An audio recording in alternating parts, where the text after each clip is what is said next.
And of course, we're looking forward to having you here. We thank you for one reaching out to us, and we're so grateful because we really appreciate that invitation. You know, we accepted the invitation. We appreciate it because we love the community relationship that we have with your office, and we certainly want to make sure that you are always welcome here anytime that you want, and anytime your staff is interested in sitting here with us. We used to have your prosecutors in here all the time, but man, we love that. But we know that the staff changes, and we're really looking forward to seeing the new people come through. Okay, so everyone, welcome this evening to our 3D CAC meeting, and of course we have our community members here. And what we do generally, we have intros from our community members, and then we introduce everybody that's up here up front. So we're going to start with our front row. We have and we have our staff. What we have right here on the right, we have all our press pool, which we're so happy to meet them. And I know, look at them, they filled the room. And then we have our community members, they're coming in. And I do want to let you know, we normally have our meetings at 7 p.m. and we moved this to our 6:30 time period, which is okay, because you see, hey, look at our community, they showed up. So what we do, we start off by introducing our community, and then we of course introduce you all. So everyone, just state your name briefly, no extra, just hi, my name is, and then we're gonna get up front, because we are really tight on time today. Okay, Mr. Branham. Greetings and salutations. I'm in front of you. Hi. My name is Robert Vincent Branham, President Emeritus of the DC Federation of Civic Associations and Chairman Emeritus of the 5th District Citizen Advisory Council. Okay, thank you, Mr. Branham. It's a pleasure. It's a pleasure, Mr. Branham. Next behind you, Talia. Hi, my name is Talia Gilia. I'm with the Foundation for a Drug-Free World. I'm also with the Church of Scientology National Affairs Office. I live in the 3rd District. I do a lot of drug education around the city. I'm happy to be here. Okay, Ms. Anna.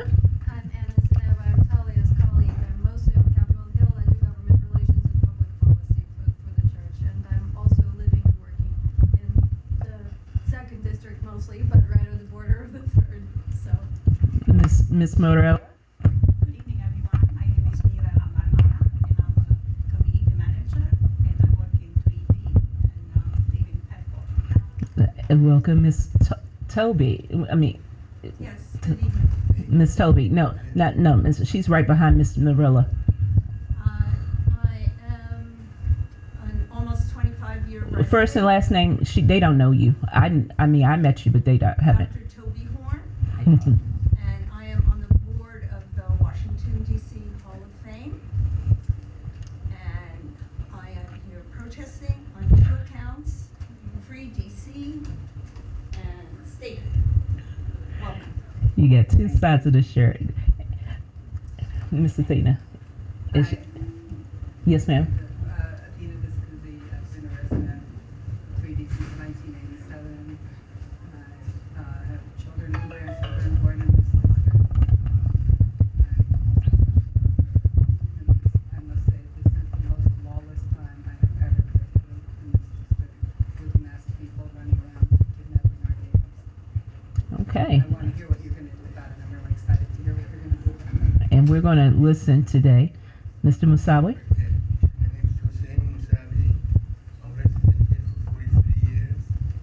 I love my community, and I hope that we can get from you. Thank you, Tim. Protect our community. Mr. Musavi. Mr. Bryce. Hello, my name is Stephen Bryce. I'm part of the Tax Department Cupid, with safety ambassadors in the area. Trained safety ambassadors, too. And I see, now you all have, now I'm not sure of your names because I see you have you have some new people with Adams Morgan. So, sir, I don't know you, but it's a pleasure to meet you, Mr. Williams. Next to you, or behind you directly, Mr. Johnson. Hello, I'm Linwood Johnson, a former resident of Ward 1, and now I live in the great state of Ward 8. The Great state award. Behind Mr. Johnson is Mr. Castillo. My name is Omar Castillo. I am safety ambassador of Hannes Morris. And next to Mr. Castillo. Ron Britt, safety ambassador at Aspen. And Mr. Hendricks. Is there anyone beside you? Because I can't see. Okay, Mr. Hendricks. I'm Cedric Hendricks with the Court Services and Offender Supervision Agency. Okay. Now, if you're a community member, raise your hand. And Ms. Holmesa, I see you on the press side. We have the press here and community on that side. But since you all, I know. We had to sort of, because the press, we want to make sure that the press were getting their due, and we wanted to make sure that we offered them as much seating as possible. And Ms. Holmesa, Yes, introduce yourself, please. I'm Jean Humza from the 930 Club. I'm the community liaison for the 930 Club, and I live and work in 3D. What is 930? 930 Club is a 1,200 capacity live music venue, internationally known, and I'm sorry that you've never heard of it. Well, that's why I'm here tonight, so That's I it. can. We got one more person, right? Yes, ma'am. I'm Christy Love. I'm the executive director for the Criminal Justice Coordinating Council. Okay, Miss Christy Love. I knew your face was familiar. Mhm. Okay, and we have with our U.S. Attorney's Office, we have Miss Latoya Davenport. Good afternoon, Latoya Davenport, 3rd District Community Outreach Specialist. And your colleague next to you. Hi, I'm Brett Francis. I'm the supervisor of community outreach. Wonderful, Miss Francis. Okay, and we have our press pool, and I know that you probably know all of them, right, by now? But guess what? We're going to have them introduce themselves. And WTOP, Mr. Gallen. Scott Gellman, WTOP News. Hi. Chris Flores, ABC 7. Dominique Moody, NBC Washington. Yammer Say, DC News Now.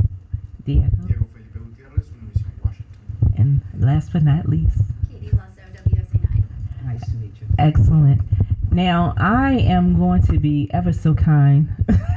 I know that you have, everybody knows who you are, but I just want to make sure that everybody really knows who you are based on your bio. This is Miss Judge Jeanine Pirro. She was sworn in as our United States Attorney for the District of Columbia on May 14th, 2025.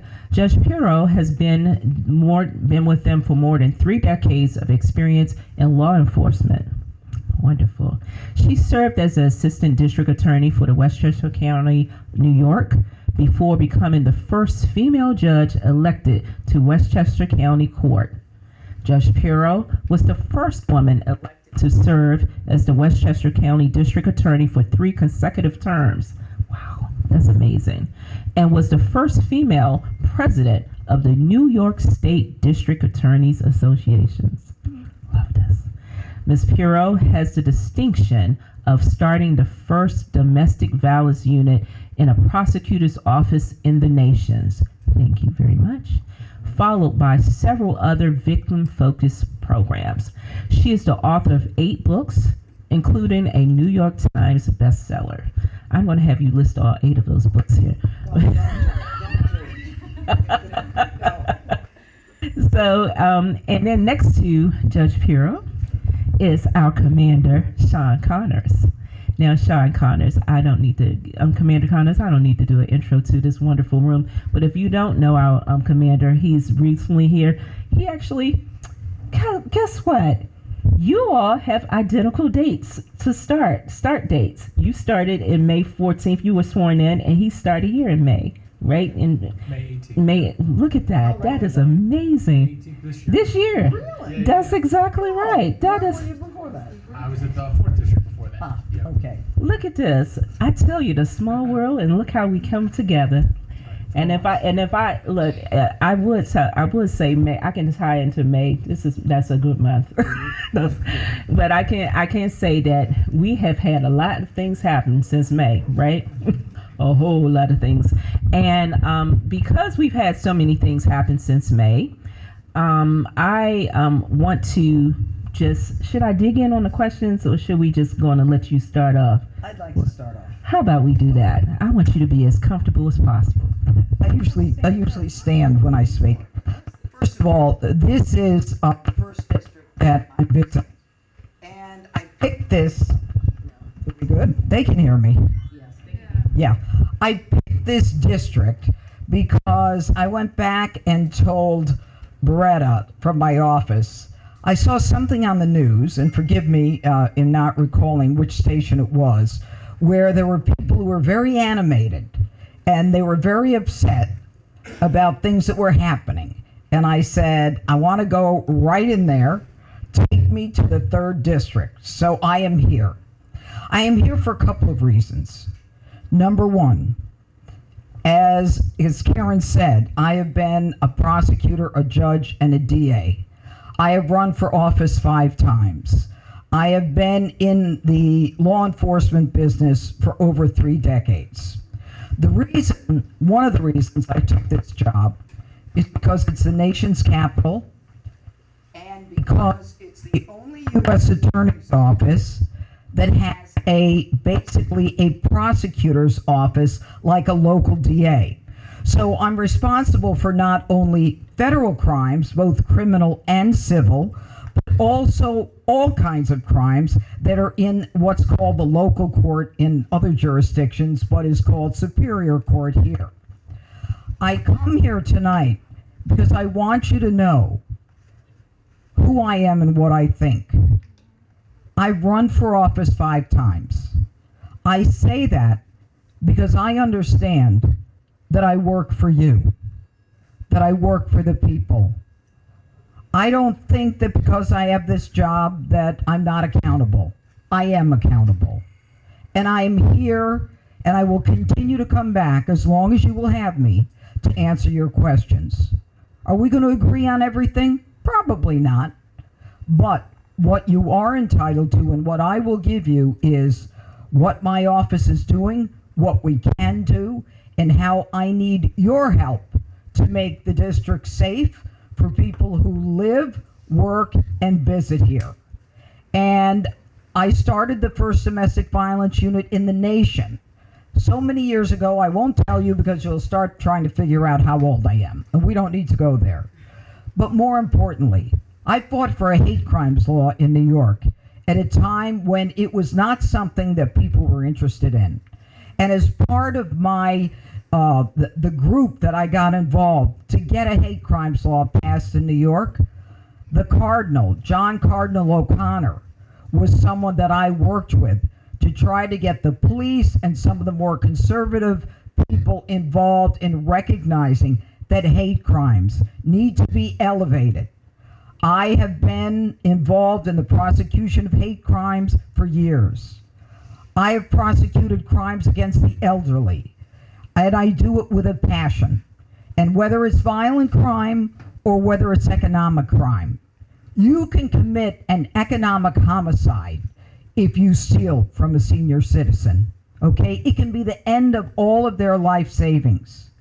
I have fought for children at a time when child abuse was considered a social problem and not a criminal justice problem. When judges would say to me, go to criminal court and get a real case, when I would bring in battered women and abused children. So I've been ahead of the curve, and I am used to pushback. I have no problem with it. I will do whatever I can within the limits of my office and the law to help the people of this district. I think we can, if we work together, make a difference. And you may think no, but that's your call. But my call is to be here and to thank you for having me. Well, I thank you. I'm really happy and thank you so much. And of course, I have questions, because one thing you'll know, when you come here, you're going to have some questions. Our community loves to ask questions, and we love to make sure that we embrace everyone so that we can build relationships. We not only do we do that by after we finish our meetings, we have a nice networking session where we'll talk with you one-on-one, but we also try to ask deep questions, especially questions that affect our community consistently. And we work with the office. We've done with the community statements for impact statements for the victims. Yeah. We've gone through. We had one case that was successfully prosecuted where someone got 100 years because of our work that we put in. So we really do work with your office to make sure that we get some type of recourse for any of the crimes that's committed. So I want you to know that we've been impacted consistently, but this is the first time that the community has been impacted in this way. But there's a lot of changes. So what I'm going to do is I'm going to give you the list of, not give you the list, I'm going to ask the questions to you. So Judge Pirro, the community members are concerned about pending legislation that will lower the age of trying juveniles as adults. When your office prosecutes young people from our neighborhoods, how do you decide whether to pursue federal charges versus working with the local juvenile system? Okay, I cannot, sorry about that. Just so you know, right now we are in active communication with Congress and code reform discussions with Mayor Bowser, as well as with the legislators, with Congress, in trying to effectuate change. The truth is, and I'm sorry I do this, enjoy yourself. The truth is that there is a great deal of violent crime that is being committed by juveniles. And Title 16 allows us to prosecute only 4 categories of crimes when they are committed by a 16 and 17-year-old. Those are rape 1, armed robbery, burglary 1, and murder. What did I leave out? I left out every other violent crime. And what we're trying to do now is include violent crimes. Example, you shoot someone with a gun, an illegal gun, the person doesn't die. 17 years old. Do I get the case? What do you think? 9:30, what do you think? I think you do. I don't.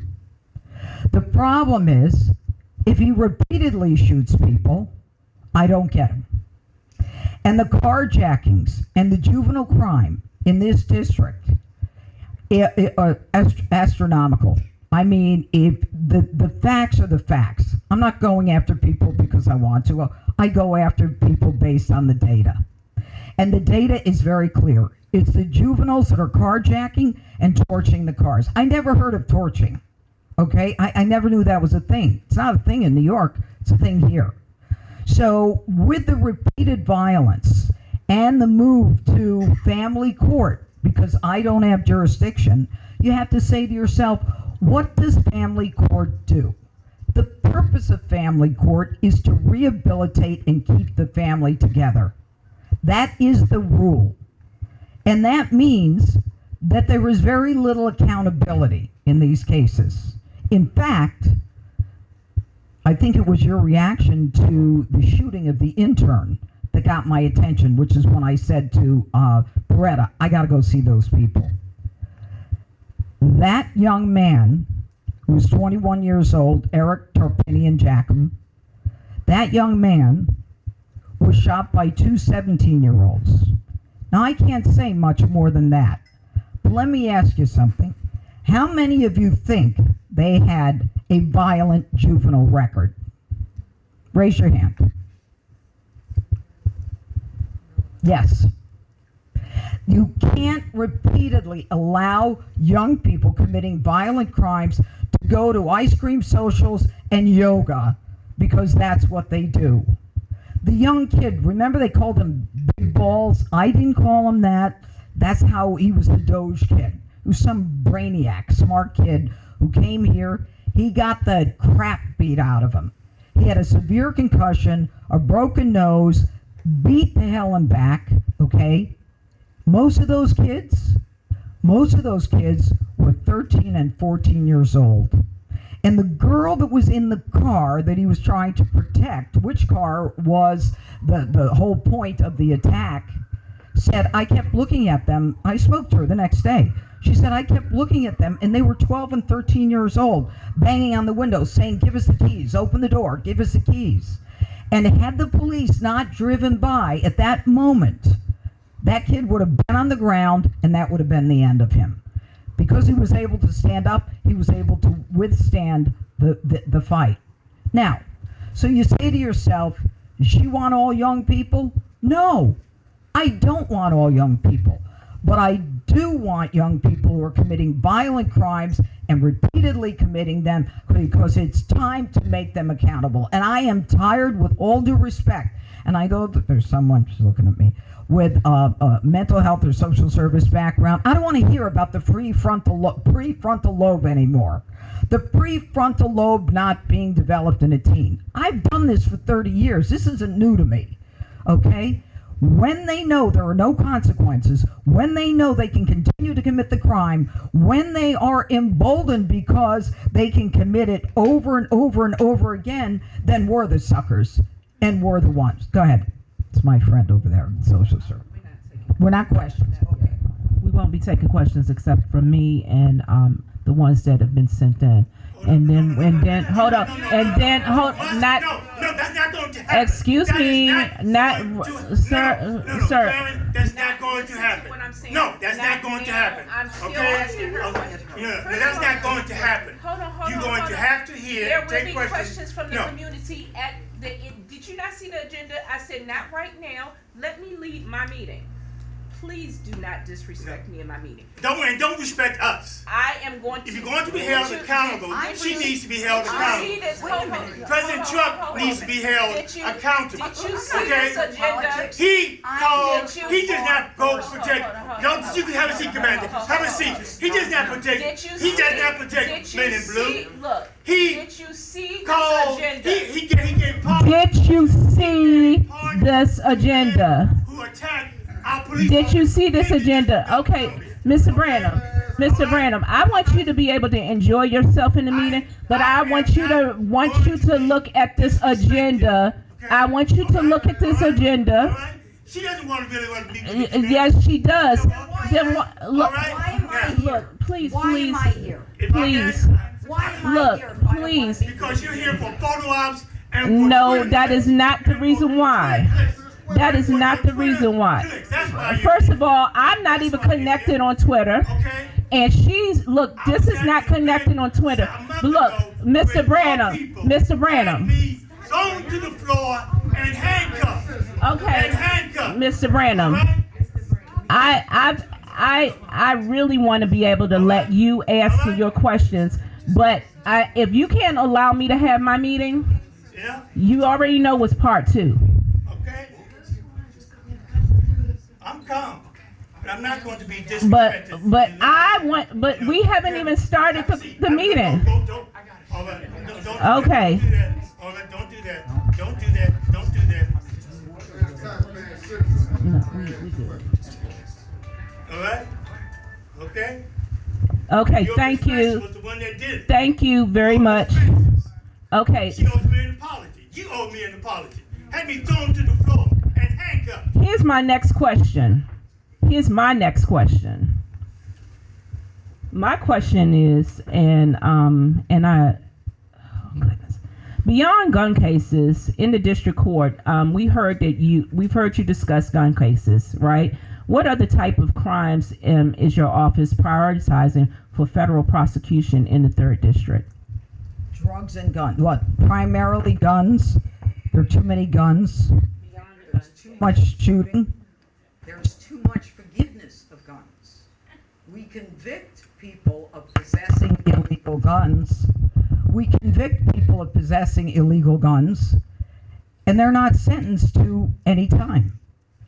The message by the judges is you can keep getting guns. So in addition to that, with what's going on with the juveniles, we take a gun, they get a gun, I don't know, right after. Guns are the biggest problem. That's why the District of Columbia had more homicides than, we were the 4th largest in the country. Now, when I was DA in a county of 1 million people. This district has 700,000. You're not even 1 million people. And you've got the 4th highest homicide rate in the country. That's crazy town. And that means that we've got to get rid of the guns. Now, beyond the guns, drugs. Okay. Okay? We are dealing with... No vote. No vote? No vote. No vote. Okay. Beyond the guns, we've got drugs. We've also got domestic violence. We've got robberies. We've got grand larcenies. We've got the carjackings, all the violent crime. The federal crimes that we do are crimes that involve terrorism as well as civil crimes. My office is the largest in the country, and that's because our jurisdiction spans civil, criminal, federal, local, misdemeanor, felony, appellate, special proceedings. We do everything in the office. And unfortunately, we're down 74 prosecutors. I'm down 150 paralegals, legal assistants, as well as investigators. So it's very difficult for me to do. Why are you interrupting me, sir? Because you're lying to us. I'm lying? Yes, you are. Do it again, you're going to be asked to leave. Stop it. Okay? That's your last warning.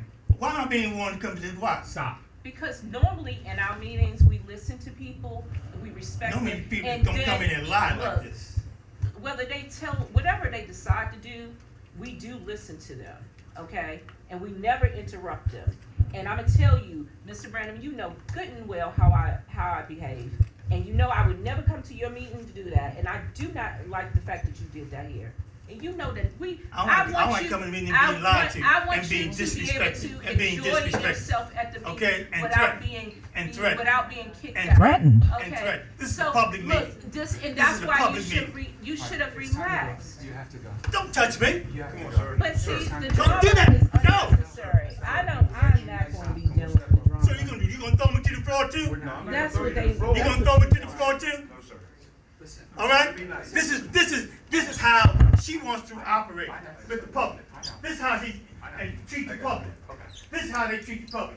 They lie. The president is a 34 counts convicted felon. All right. A 34 counts convicted felon. Come on, sir. Get your hand off my back. Come on, walk forward. And Miss Francis, you were dishonest, Come on. rude, and you know you owe me an apology. Mr. Branham got his show today. And I speak my piece. Thank you, Mr. Branham. Have a beautiful and blessed day. I am God's child. Keep walking, sir. Keep walking. Being kicked out of a public meeting. Keep walking, sir. I'm an elected official, former elected official in this town. I'm a native Washingtonian. This way. Get your. Sir, don't. Stop. Go this way, sir. You know, I'm gonna speak my piece. You can speak your piece, but you will do it outside. Okay. Sharon, I'd like to follow up on. So she gonna. Let me she get gonna back lie to to my me. question so And that Sharon, you ought to be ashamed. you want me to tell you something? I'm gonna tell you, if we have one more disruption like that, and I don't care who decides they plan on getting it, you won't get one sentence out your mouth. What we're going to do is we're going to listen to what she has to say, and we're going to listen to what you have to say. These meetings are always fairly handled. I don't care what you have to say what you have to say, but do it with respect. The fact that that was done in this meeting, what it does is it makes him not be able to come to any of the other meetings. And I don't say, oh, please come next time. That's not happening.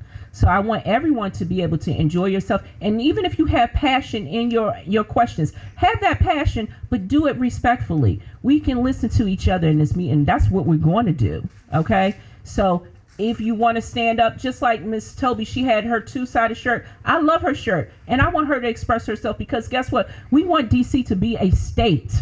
We want to be able to enjoy the freedom in DC. But what we are not going to do is disrespect each other in this meeting. And that's not happening again. And so anybody who has any designs on doing that, Lord help you. You are not going to be sitting in this meeting long.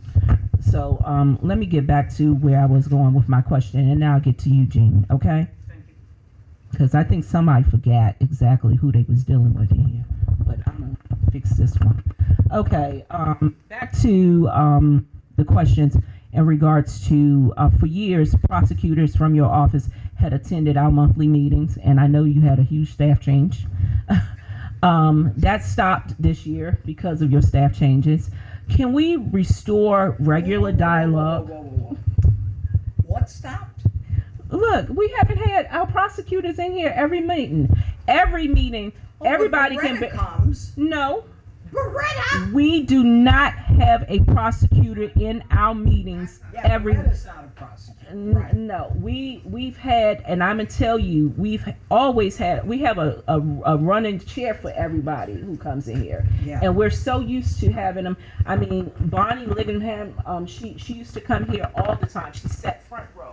We always had a prosecutor here in our meeting. The office was full staff then. Well, and we understand that. Look, hey, we've gone through some changes and we understand that. But what we want to know is we want to be able to restore a regular dialogue with you so that people don't have to get their X out at one meeting at a time. We want to be able to have that ongoing dialogue so that the stuff that we need to have taken care of can be taken care of. So the question was, we want to know if we can get that again. Okay. I'm not going to be able to have a prosecutor here every month, not while I'm down, 75 prosecutors now. It's just they're in court, they're working on trials, they're working on investigations, they're interviewing witnesses, they're working on appeals. Trust me, they're working. If you know anything about me, you know they're working. However, what I want is to have the open dialogue and the communication. As I said, we're not going to agree on anything, but if there's a problem and if there is something that I can do to change it, then I'm all ears. And that's why I have my community engagement people, my community committee. And Beretta is phenomenal. But the prosecutors coming in right now, we are so overworked. And it's not your problem, it's mine. Right. Okay. I understand. That's why I'm coming out. And I have another meeting. What, honey? Latoya Davenport, she's always here, every meeting, and we can thank you for that, yes. Yeah. See, sometimes we have questions that's specific to. Then she'll bring it back to me. You're going to get an answer. Okay. You're going to get an answer. If there's not a lawyer here, and I doubt that's going to happen in the future, based upon what I'm dealing with right now, but you will get an answer. Well, we're looking forward to that answer. We were looking forward to building relationships. Now, one of the things that the relationship is important, right? And during the search, residents reported federal agents covering their badges and refusing to identify themselves. And ANC 1B specifically, I work wholeheartedly with ANC 1B. You know, they created a resolution along with other commissioners and multiple, and they passed those resolutions denouncing the practice of them covering their badges, you know, and it's really important. And what they want to know is they want to make sure that not only is the badges shown, but the actual agency's name is shown on when they're out in the field working with the community. Instead of saying police or enforcement, they wanted to say the actual agency, and they want their faces uncovered, you know, because it's striking a psychological issue with people. People want to identify who they're dealing with. And then two, if it's we've had people run around robbing people and creating having these nefarious acts whatsoever, you know, robbing people with the same type of mask on. And we've had people who, you talk about you're into domestic violence, making sure that you talk about, we've had people come and take women and harm women and with those same types of masks on. So it's creating a fear that it might not be the intention, and I know that there's reasons, but it's causing more fear and more harm to the community because they cannot see the faces of the persons who are coming in to do the work. What is your office going to do about making sure you support our city on that? Well, I don't know if I'm in a position to tell the police what they can and can't do. What I do know is that they're wearing a lot of vests and a lot of like Kevlar, and they're putting like the flak jackets on that may not identify their particular jurisdiction, but for the most part, they are identifying themselves as law enforcement. You're telling me they're not. So the question is, can I control these federal agencies and the Metropolitan Police Department? I can't control them in terms of what they do. However, what you've got here is you've got situations where if people are taking advantage of that and saying that they're police and they're not, that's a different scenario. But the police have to identify themselves sooner or later, and all the body-worn cameras that I review as a result of this surge, they are all saying this. So whenever they bring in an arrest, okay, if there's an arrest and there's an issue with the arrest, I've got the body worn. And it's not one body worn. It's usually 4. They may be 4 different agencies, but I see from everyone's body worn. Otherwise, I can't make an assessment as to whether there's a crime. But see, what you're seeing is you're seeing it from their perspective. What we're talking No, about I'm seeing it from a hang on. Here, I don't mean to interrupt. I want to be real clear on this. I'm seeing it from a perspective where if you want this person arrested, I'm not going to approve the arrest unless I know how it went down. Okay. That's what I'm telling you. So if they're wearing masks, they come and approach people. They're fully masked up. They have no identifying. It's not saying FBI or CIA or whatever Mm-hmm. in front of it. If they're and their agency is not identified, all it says is police or Mm-hmm. enforcement. Now MPD is fully identified. They come into gear. If they're dressed like MPD in Mm-hmm. the field, then that's one thing. But they're not dressed like MPD. You see MPD's badge number. You see MPD's face. Mm-hmm. You see MPD's full insignia. Everything is all over them. But none of these officers who have been infiltrating our streets has been wearing these the consistency. Yeah, like because that. That's the problem. they're coming in, let's say from Mississippi, or they're coming in from another state, and they're not going to come in with it says the city of Rochester, New York. So they're putting on the jackets and the vests that are with the agency that they're with. They cannot and will not and do not make an arrest without identifying who they are. And I'm telling you that I see every one of those arrests, and those arrests do not happen unless I see that body cam. And you see their full face in this arrest? Yeah. Okay, but they're approaching people with the mask on. See, I know you've seen the footage yeah, with it. I've seen the footage. And so the question is, why are they doing that? Are they doing it for their own safety at that point? You know, it's a double-edged sword, this. And it's not for me to make a decision on that. My decision is, once you come into my lane and my wheelhouse, if you want an arrest, I got to see that body worn. And that body worn is going to show me that you've identified yourself as a cop. But the dynamics of the community has changed because they're not seeing that.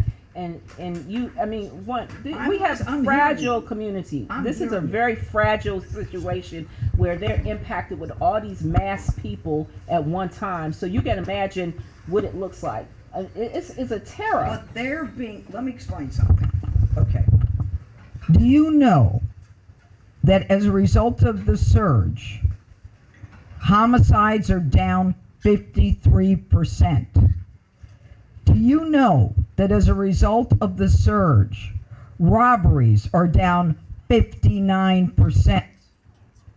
As a result of the surge, all violent crime is down 39 to 40%. So the police will look at it in a different way. They're the ones being assaulted. They're the ones where we've got assault on a police officer or a federal officer, and they're being assaulted as well. But what they're doing is they're bringing finally an end to the violent crime that is so pervasive in the city. And Mayor Bowser has agreed to continue to cooperate with the federal resources that President Trump has put into the district. No one can deny that crime has gone down, that there is a deterrent effect, that people are not as willing to shoot, carjack, stab, and by the way, do you know what's up? Stabbings, because we're taking the guns away. That Okay. That happened in Europe. I mean, London, they saw a rise in their crimes with knives because of the guns being off the street. So if someone wants to commit violence, as you already know, they're going to do it. So with the 2,300 cases that you have, the arrests that happened during the surge, what percentage are those resulting in a meaningful federal prosecution versus people cycling back into the community? And how do you measure whether the federal prosecutions are actually making our neighborhoods safer? How do I measure whether it's making the community safer? Because it is. I just told you. You told us, but I mean, okay. Okay, all right, let's talk about, and I'm listening to you, let's talk about the fact that we've taken over 300 guns off the street. That doesn't mean that they can't go out and get another gun. And what you gonna do about the pipeline that's bringing the guns? Honey, I'm on it. I'm on it. I'm with the Eastern District of Virginia. I'm with my other federal partners. I can't wait to, I got that. Because we have the iron pipeline that comes. I know. Because I tell you, we have people who can't even get $5. They beg you for $5. What are they doing with a $2,500 gun? So the question is, how did they get that gun in their hand? I don't know. You tell me. That's what I'm telling you. Okay. No. Now you tell me. That's what I'm asking you. It's like, how are these people who generally does not have the ability to afford these guns? These guns are expensive. How are they getting these guns unless somebody's intentionally putting them in their hand? Or they're wheeling and dealing with some other substance. You think this based on wheeling and dealing? You think that every gun that I'm not going to say anything ever. You think that? I know for a fact that's the case. But the thing is this: we have too many guns. We don't have a gun manufacturer in DC. They're all coming in. Guns proliferate in our streets. Guns are illegal in Chicago, and it's one of the most violent cities in the country. Look, and where there's a will, there's a way. We're getting them, but the question is, what are we doing to block those pipelines to get them, from getting them into DC? Because we would rather not see them especially if they're not illegally obtained. Some of them are ghost guns too, Karen. Okay, let's be for real here. Okay, let's be for real. Everybody is not. I mean, I'm telling you, we don't have the 3D equipment that it takes to produce those ghost guns. It's not happening in some of these neighborhoods. Okay. The same neighborhoods that we're talking about can't afford those guns. Okay. So I'm trying to look at this a little bit realistically. Honey, I got the pipeline. That's in my wheelhouse. We've been asking for the guns to be off the streets, but cutting off that pipeline, and then also the people who are training people to try to use the guns to make we don't want our kids in these unsafe situations. We don't want to be in these unsafe situations. Of course but not. yet the guns keep coming into DC, and the question is, when are you guys going to stop that? Well, it takes a lot of people to stop that. And it's not just the prosecution, it's the juries, it's the judges, it's making sure Go ahead. it's making sure that we've got the grandmothers, the cousins, the parents to help us out. A lot of grandmothers, a lot of family members are living with kids who are doing this kind of thing. And they're scared of them. And so I need help from them too. It's what we all agree about that, about the guns. What else? You ready for it? I don't know. I'm gonna let Jean go ahead. One of the things when I first came here, when I heard, and again, 4 months like Commander here, 4 months, I said, how many teens under 20 have been killed with guns last year? 26 teens were killed by gunfire. 26 teenagers killed with guns last year, 2024. This year, I think it's 19. I think we're up to 45. Okay? Every one of those victims, every one of those teens, and by the way, one was a 3-year-old, it was 19 and under, and one was a 5-year-old. Every one of them was African American. Every one of them. And so I said, what's the clearance rate? Do you know what the clearance rate is? Clearance rate means the closure rate. 29.1%. That means 70% of those homicides where the victim was killed with a gun, those murderers are still running around with those guns, unless they've been hit by somebody else and they're no longer around. I've got them on to remind myself. I have them on posters in my front office to remind myself I'm going to call every one of those mothers. And they got They got the numbers for me, my staff. This is some of the stuff that they do. I'm going to call every mother to let her know that I care. That because she may have heard that we solved one case, doesn't mean that we're not looking at her case. Because I haven't forgotten. I just got here. There's a lot that's being thrown at me, and there's a lot that I will handle. But what you can know about me is that I will continue to fight for the victim, the silent victim of crime who never asked to be a part of a criminal act, and all of a sudden their life is turned upside down by someone, whether they're a juvenile or an adult. I don't really care. It's time to make them accountable. And that's highly appreciated because, one, this is where we are going because we believe in building a community, building a good village. And I do believe that we need to start caring for each other without having any type of acts of violence. And this is why I'm really big on respecting us in our meetings because we always have a really good meeting. I know that's the reason why you probably came too because we didn't expect. I saw it crazy the last meeting. No, actually, our last meeting was perfect. What I saw on television. What did we have on television that was crazy, guys? That's the next day I called Barrett. I said, Barrett, I got to go there. Where is that? Where is that? Oh, Lord have mercy. I don't know what we've done crazy, but I think we try. We try our best. Oh. It wasn't crazy. It was just passionate. I know the meeting, and it was passionate. It was not crazy. We don't do crazy. We just do passionate. Okay, so I'm going to allow you to hear from our community, and thank you guys for. I hope my questions weren't too off base for you all, but I hope these were the questions that you all were asking me to ask. And I know everybody who wants to do their silent protests, please stand up right now so we can see your shirts, because I'm going to give you a moment. Go on and stand up with silent protesters as you do it, because we want to free DC. We want to free DC, free DC.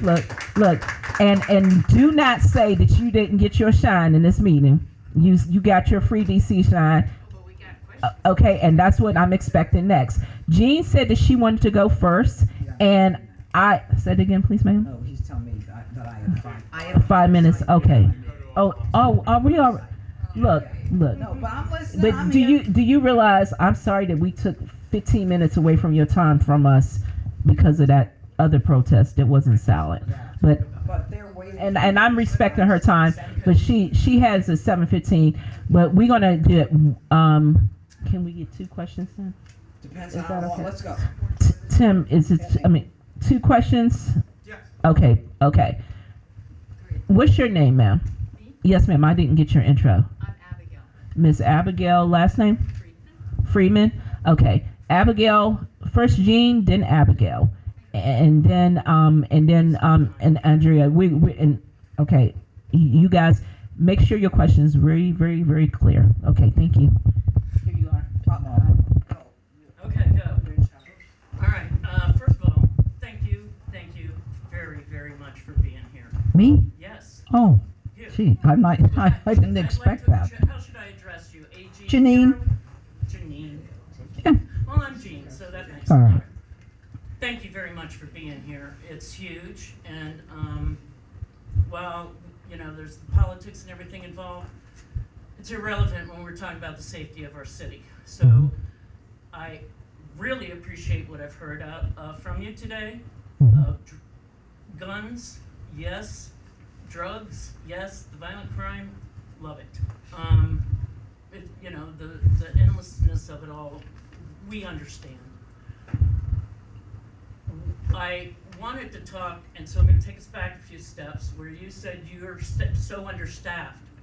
And I know that you know that our AG is also understaffed. We need judges, we need prosecutors, we are desperate. So a part of our public safety, boy oh boy, I've heard you know some people, and it would be great if we could get our $1 billion back. And you know about our $1 billion. Get it back? I don't know about that. We have $1 billion that's on hold that we never did get $1 billion that could be put to use hiring cops and everything when you talk Okay, about the service. let me tell you something. All right, I'm with you. I hope you 9:30. are, because Let me tell you something. One of the first things that I did when I got here, besides realizing the harm that's being committed by juveniles, the inordinate percentage, is that we don't have enough judges on the Superior Court. Right. We are down 15 Right. judges, We need okay? judges. Okay.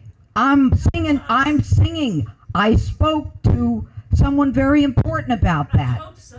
I spoke to someone very important. We hear you know And some you, there have been people from my office who have been called, and there will be more people going on that bench. There will be, I understand it, because I was a judge. It is impossible. And you know what's not fair? It's not fair for the prosecutor, because what's happening is I'm losing witnesses. Memories fade. People aren't as angry as they were, or people are more angry, or whatever. And the rights of the individual charged, whose civil liberties are at stake, and the anxiety and the panic that goes with that is just dragged out. So I see it from both sides. That's why you're going to see more judges on the bench. So I am very in tune with you on that. Now, with respect to the police, there is a great deal of negotiating going on right now, and you will be surprised at how Democrats and Republicans are working together, because there is no Republican or Democrat way to protect the people of the district. Like hearing that. It is happening. I'm telling you, it's happening. And that one of the first things I did when I came here, I met with Pamela Smith. I met with Mayor Bowser. I met with members of Judge Lee from the Superior Court, Judge Boasberg from the Federal Court. I understand that. It's only when we work together that this is going to happen. And I'm telling you, it's going to happen. And President Trump, by investing those federal resources, he's dropped crime. He's dropped it. There is an objective criteria that proves that that's happening. Abigail is next. Okay. Abigail is next. Is that enough? Abigail is next. We'll Okay. talk it. Okay. We're going to be great friends. I hope so, because I want to know what 9:30 is. Oh, honey, Anyway. You're coming. So Abigail, you're Yeah, next. Abigail. And then he'll get a question. No, with two. Because I have another group. Mine is very quick. Yes. I'm confused about, you talked about arrests and how you don't approve any arrests unless you are able to look at the camcorder, the webcams, et cetera. But I'm curious about detentions, because the real concern is people are being detained and then ICE is taking them away. That's the concern in some parts of the community near here. So what happens, what is your jurisdiction over that? I don't have jurisdiction over ICE. So I do not. You're saying that you can't really have any, because I'm sorry, this is the first time I'm here, so I don't know your name. But My name is Karen. Karen So Gall. Karen had asked about, Chairwoman Karen Karen Gall. had initially, her question was about, people with masks and everything, and your answer didn't really address it, because you don't have jurisdiction over ICE. And if No, they're I the don't. ones who are wearing the masks, Look, if they're wearing masks because they believe it's what they need to do to not be targeted, and if there is a good reason, I'm not here to argue that issue. we don't know why they're wearing masks. But I'm not here to argue that issue, but what I can tell you is if there is someone who is illegal with a criminal record, ICE is coming in. That's it. That's it. We can't have them here with a criminal record. Okay? And within my office, we'll make an arrest, and if there is a crime or a warrant from another country, then ICE does what it does. So be it. Okay, All right. and Andrea. We got another one? That's Okay. it. And that's the last Yeah, question. gotta deal with grandma. I'm a grandma. Okay, we got that in common. I'm Yeah. Italian grandma, just like you. Yeah. I think your definition of public safety Mhm. is a little different. Okay. I'm glad to hear that you're interested in domestic violence. Oh my God. Seeing the ICE, these mass goons collaborating with MPD, I spoke last week to a woman who's too afraid to call the police because she knows they're collaborating with these mass goons and With who? with the mass guys. Oh, And mass so- goons. Okay, let me tell you something. Excuse me, I keep going. You want grandma to come to the police when she's afraid that her young one has a gun. She's not gonna trust them in this atmosphere.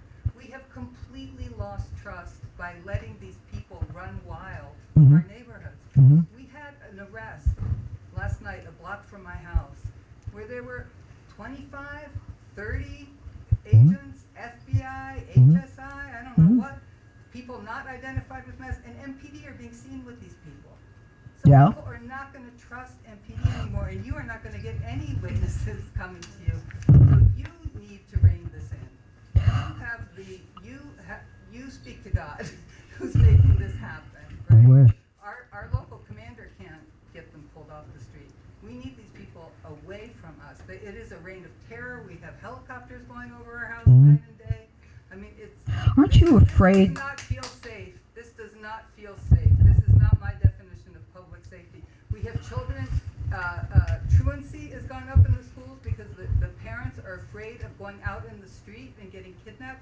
You say they're looking for people with warrants. It's not true. I've walked down the street when 3 unmarked cars came up on the sidewalk and stopped the guy for the crime of walking to work while brown. And I know you're interested in hate crimes. Racial profiling is a hate crime. You have the power, Ms. Pirro, to do something about this. I hear you. People out of our city. But I see it from another perspective. But for those people, homicides would be double what they are. Robberies would be 40% more. Violent crime would be 60% more. Pulling people out of construction trucks at 6:30 in the morning. Look, if the president has made a decision that there is a violation of the immigration law and he sends ICE in response to that, that is what the law is, and that's what's going to be followed. If you want safety in this jurisdiction, you will support what the president has done. Because as soon as they go back to the way we were, you're going to be the 4th highest homicide city in the country, and you'll be wearing that badge again. We had a young man right up in Adams Morgan, going to his car at 6 in the morning. Masked people came behind him. He was terrified. He ran.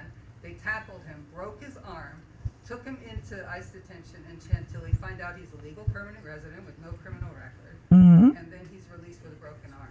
Well, you know what? There are ramifications and consequences for that. This is America, okay? My job is to protect. My job is to prosecute. My job is to support those guys. And if you would prefer that they not be here, then you're going to be dealing with the juveniles who are out of control. That's what I'm asking. DC is not America. We have no vote in Congress. We have no control over our laws. You have the DC Council. What are you talking about? Congress changes our laws. Congress does a lot of federal legislation. You're no different than anyone else. But the DC Council, I beg right? to differ. I used to live in New York. It's a whole other system. Where'd you live in New York? Brooklyn. Hakeem Jeffries High School District. It's where my daughter lives. You couldn't tell another New Yorker where you heard her. I mean, the New York came out of you right there. Okay, so on that note, let's thank her for coming. Thank you. Look.